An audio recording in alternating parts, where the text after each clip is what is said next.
Hello world, I'm Patricia, and this is... Hi, I'm Dom, He is our...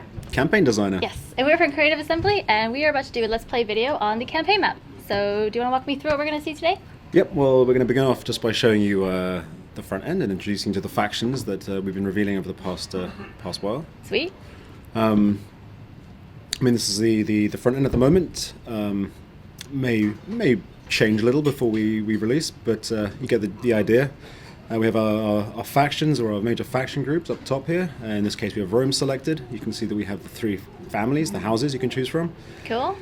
Now, each major faction, that is Carthage or Rome, or each faction group, Eastern Empires, Britannic tribes, Gallic tribes, Successor Kingdoms, and Germanic tribes, have a sort of unifying faction trait. Now, in the case of the Romans, they get this little experience gain rate boost to their heavy infantry, and they get some food production bonus across their provinces. Everyone likes bread. Everyone likes bread, and circuses. Yeah. And then these remaining three traits are actually specific to whichever faction or family you pick. So in the case of these guys, the Cornelia, we have they're great administrators, obviously important statesmen within Roman politics, so you get a little tax bonus. They were very fond of Greek people, so you have this little Phil-Hellenic diplomatic bonus with all Greek factions. Sweet. But also they're a bit up themselves and don't care much for the little man, so they get some public order issues in their regions and Get provinces. some riots going. Now Julia, which is Caesar's house, of course, again they'll have the Roman legions and the bread and circuses. But they also have a Romanization bonus, which means they can convert provinces to Latin culture a lot faster than the other two families can. Countered by their drawback, which is the fact that no one really likes them because they're so keen on crushing everyone's everyone's culture, that they get some penalties to public order there. But they're also destroyers of barbarians. Obviously, Caesar was the guy who conquered Gaul. We thought we'd give them a little bit of a boost when conquering barbarian tribes, so that's their thing. Cool, very cool. And then Junia, a family which was, I believe, one of the founders of the Republic, one of the people who ousted the king and started the Republic back in the day, was from this family. And so they have this founding fathers trait, which gives them a little bit of a public order bonus when they are... when there's a strong Latin culture presence in their regions. Not very good on the political scene, so they have a bit of a penalty. It makes it a bit harder to play as them if you're looking to make friends in other factions. But like I say, you have this little bonus to your own territory, so you're all right. Not very good at making friends then. And they were sort of agrarian, like reformists, so they get a bit more cash from their farms, which is all good. And yeah, you can see something similar with Carthage. We have the Hananids, the Magonids, the Barkids, and they all have similar things. So they'll have two traits that are common to them, and then the rest will sort of change. And now we have different victories as well, right? We do indeed. So everybody has a military, an economic, and a cultural. Yep. So That's here, pretty cool. Military, control X amount of settlements, maintain a number of units, research military technologies. In the case of the Carthaginians here, they have the additional fact they need to maintain naval units rather than just any old unit, because they were known as a naval power. So that's very important. And then the economic victory, trade relations, very important. You need to hold the resources. You need to be making a lot of money to win. Research civil technologies. So would you say some victories are harder to do than others? Or are they just styled differently? Well, I think it depends how your campaign evolves. The fact is, you're not actually tied into any one victory condition. You're sort of playing along. You might be thinking, I'm going to crush my enemies, and you're going for it. And then along the way, you think, well, I'm actually having a very hard time of it, but I'm making a load of cash. Yeah. And I have all these important resources, and I've got these regions, so maybe I'll just consolidate and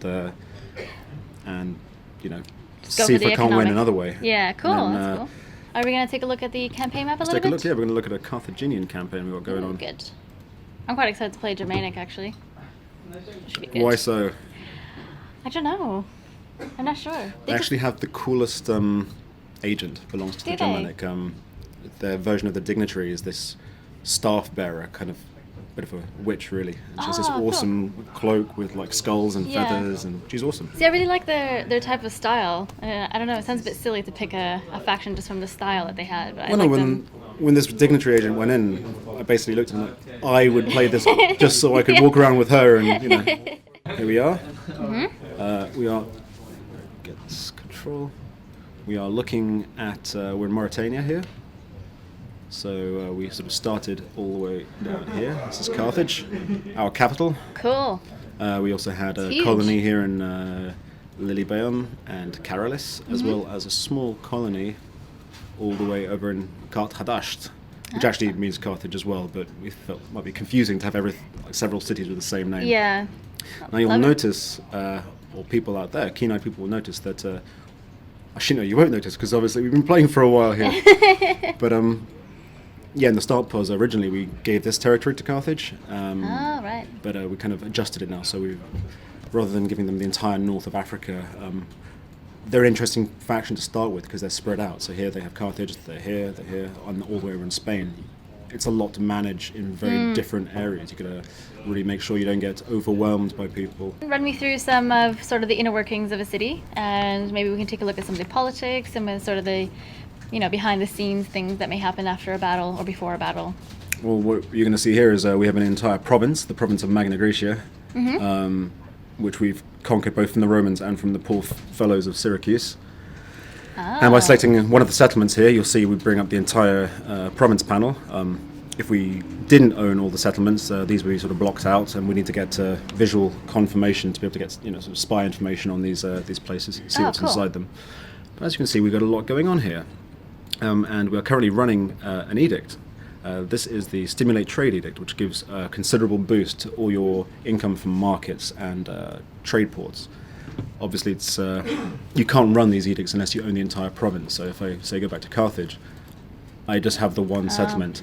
I can max this out as much as I want, but unless I secure control of the other regions here, I'm not going to be able to just boost it with that extra bit of that extra sweetener that is the edict. So here, obviously, we want to make money.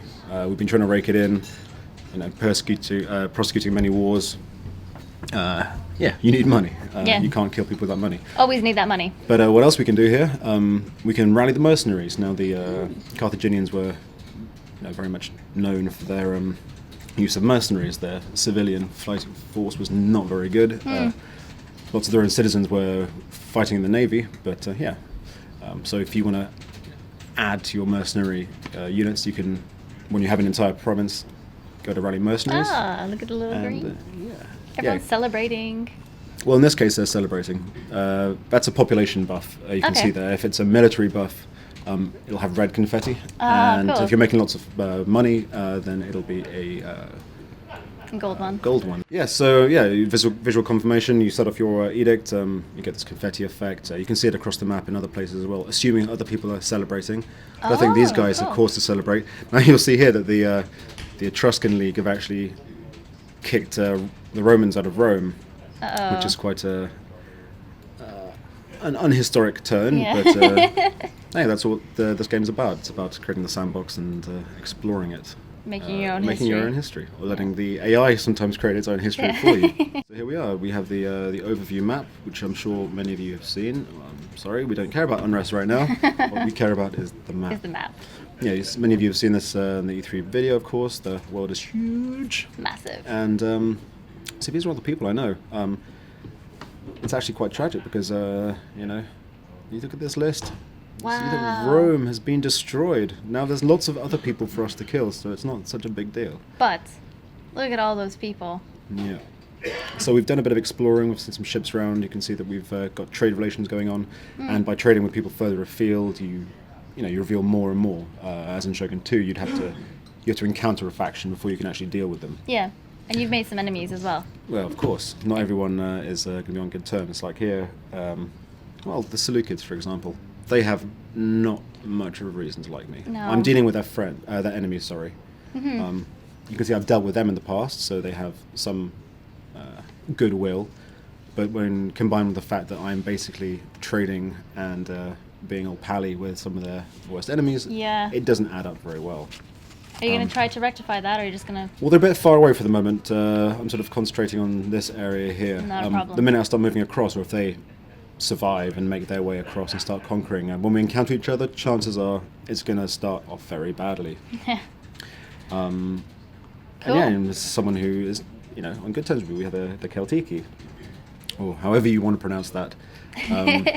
Cool. Well, thank you so much, Dom, for taking me through this, and I guess see you guys around. I'll see you soon. Thank you for watching.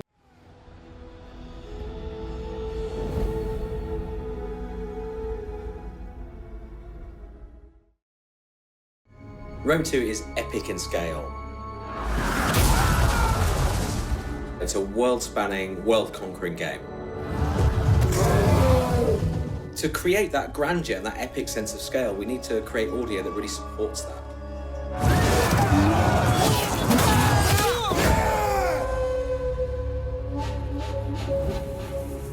So the prologue in Rome 2 is a kind of contained, narrative-driven mini-campaign that leads the player into the full campaign game. Soldiers of Rome, we have travelled far together, down a path not of our choosing. So we have Mark Strong playing the part of Silanus, who's the kind of protagonist in the prologue. Mark Strong is a great actor. He's worked in numerous films, Kick-Ass, Sherlock Holmes. Mark is perfect for the role. He's got power and gravitas. You can just feel the strength in his voice when he delivers a line. Fate and the cruelty of man compelled each of us to draw our weapons, stand back to back, and defend our lands against the common foe. He kind of starts off as a mid-rank Roman commander, and then as the prologue progresses, he sort of rises up in rank to eventually become a proconsul. He's a very accomplished military commander, the kind of guy you would follow into battle. Although interesting in the game, the more successful he becomes and the more power he accrues, he seems to fulfill that old saying that power corrupts and absolute power corrupts absolutely. It is clear that evil left unchecked will always find Rome. It's very important you understand the character you're playing in order to give the game some life. We shall forge our destiny together! If you're trying to find a way to give him gravitas and make him believable, you've got to make the lines sound like somebody who you would follow into battle. We did not seek this war. It is our homes that burn. So I've given him a kind of gravelly strength. He definitely draws the player into the game right from the start. He sort of builds up his character really well, and just kind of the weight and command in his voice works really well. My work this morning, there's been a lot of rallying call to battle, so as far as I'm concerned, Romans spend most of their time fighting, it seems to me. For Rome!